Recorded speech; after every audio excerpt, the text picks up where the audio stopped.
ಬಳ್ಳಾರಿಯಲ್ಲಿ ದೋಸ್ತಿಗಳ ನಡುವೆ ನಡೀತಾ ಇದ್ದಂತಹ ಫೈಟು ಈಗ ಕ್ಲೈಮ್ಯಾಕ್ಸ್ ಹಂತಕ್ಕೆ ಬರ್ತಾ ಇದೆ. ರೆಡ್ಡಿ ಹಾಗೂ ರಾಮುಲು ಅವರ ಕದನಕ್ಕೆ ವಿರಾಮ ಏನಾದರೂ ಬೀಳುತ್ತಾ ಅನ್ನುವಂತಹ ಪ್ರಶ್ನೆ ಕಾಡ್ತಾ ಇದೆ.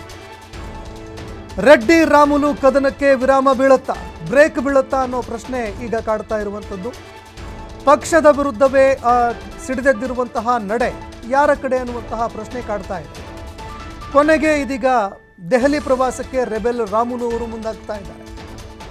ಶ್ರೀರಾಮುಲು ಈಗ ದೆಹಲಿ ಪ್ರವಾಸಕ್ಕೆ ಅಂತ ಮುಂದಾಗ್ತಾ ಇದ್ದಾರೆ. ಸೋಮವಾರ ದೆಹಲಿಗೆ ರಾಮುಲು ಅವರು ತೆರಳೋದಕ್ಕೆ ಅಂತ ನಿರ್ಧಾರ ಮಾಡಿದ್ದಾರೆ.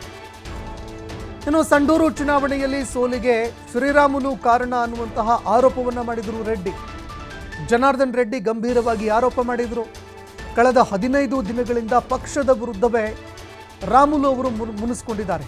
ಹೀಗಾಗಿ ದೆಹಲಿಗೆ ಬರುವಂತೆ ಹೈಕಮಾಂಡ್ ನಾಯಕರು ಸೂಚನೆ ಕೊಟ್ಟಿದ್ದರು. ಆದರೆ ಹೈಕಮಾಂಡ್ ನಾಯಕರನ್ನ ಭೇಟಿ ಮಾಡೋದಕ್ಕೆ ವಿಳಂಬವನ್ನು ಕೂಡ ರಾಮುಲು ಅವರು ಮಾಡಿದರು. ನೇರವಾಗಿ JP ನಡ್ಡಾ ಅವರು ಕರೆ ಮಾಡಿದರು. ಯಾವುದೇ ನಿರ್ಧಾರಗಳನ್ನು ತೆಗೆದುಕೊಳ್ಳಬೇಡಿ, ಪಕ್ಷ ಬಿಟ್ಟು ಹೋಗಬೇಡಿ, ಅದೇ ರೀತಿಯಾಗಿ ಪಕ್ಷದಲ್ಲಿ ಸಾಕಷ್ಟು ದುಡಿದಿದ್ದೀರಿ, ಮುಂದೆ ಒಳ್ಳೆಯ ಅವಕಾಶ ಸಿಗುತ್ತೆ, ಈ ರೀತಿಯಾಗಿ ಸಾಕಷ್ಟು ಭರವಸೆಗಳನ್ನು ಕೊಟ್ಟು ಹೈಕಮಾಂಡ್ ನಾಯಕರು ಮನವೊಲಿಸಿದರು. ಈಗ ದೆಹಲಿಗೆ ಬರುವಂತೆಯೂ ಕೂಡ ಹೈಕಮಾಂಡ್ ನಾಯಕರು ಬುಲಾವ್ ಕೊಟ್ಟಿದ್ದಾರೆ. ಇದೇ ಕಾರಣಕ್ಕಾಗಿ ಹೈಕಮಾಂಡ್ ನಾಯಕರನ್ನ ಭೇಟಿ ಮಾಡೋದಕ್ಕೆ ಈಗ ಜನಾರ್ದನ್ ರೆಡ್ಡಿ ರಾಮುಲು ಅವರು ತೆರಳುತ್ತಾ ಇರುವಂಥದ್ದು.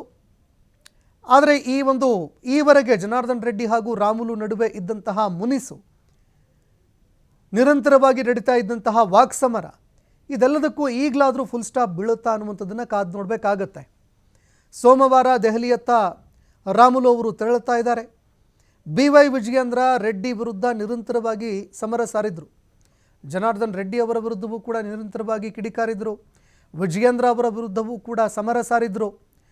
ಈಗ ಎಲ್ಲೋ ಒಂದೆಡೆ ಅವರು ದೆಹಲಿಗೆ ತೆರಳಿದ ನಂತರ ಸಾಫ್ಟ್ ಕಾರ್ನರ್ ಏನಾದರೂ ತಳೀತಾರಾ ಅನ್ನುವಂತಹ ಒಂದು ಪ್ರಶ್ನೆ ಕೂಡ ಕಾಡ್ತಾ ಇದೆ. ಅಲ್ಲದೆ ಕಾಂಗ್ರೆಸ್ ಪಕ್ಷಕ್ಕೂ ಕೂಡ ಸೇರ್ತಾರೆ ಅನ್ನೋ ಮಾತುಗಳು ಕೂಡ ಕೇಳಬರ್ತಾ ಇತ್ತು. ಹೀಗಾಗಿ ರಾಮುಲು ಅವರ ನಡೆ ಈಗಲೂ ಕೂಡ ನಿಗೂಢವಾಗಿದೆ ಅನ್ನುವಂತಹ ಮಾತುಗಳು ಕೂಡ ಕೆಲವೊಂದೆಡೆ ಕೇಳಿಬರ್ತಾ ಇದೆ.